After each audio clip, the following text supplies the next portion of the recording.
we did that every single day.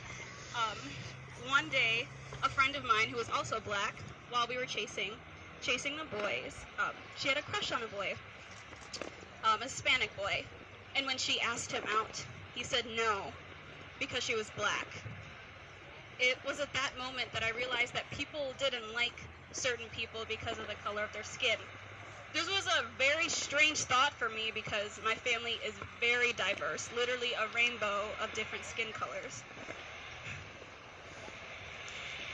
If people weren't going to like me because of the color of my skin, then I'm going to do everything in my power to suppress that.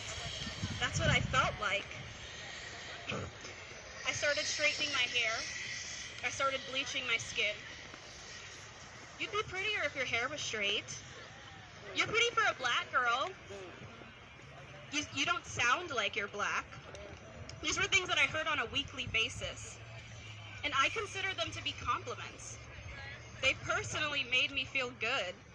It wasn't until I was 9 or 10 that I experienced racism myself. On a playground, life went out there, when a little girl called me a nigger for getting on the swing after she got off. I literally didn't even know what that word meant at that time.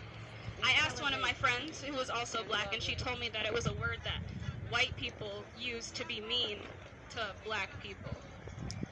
But I'm not fully black, I told her. And she said, but to the world you are. I never fully accepted that part of myself until I transferred to West Middle School. There was this huge cultural shift from Barber to West because at West being black was celebrated.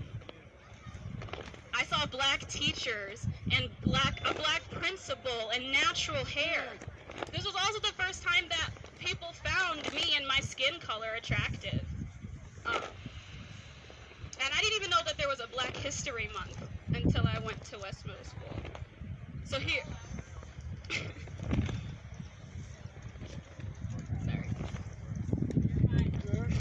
here I was experiencing all of this black culture and this black pride for the first time, and I still didn't really feel like I fit in.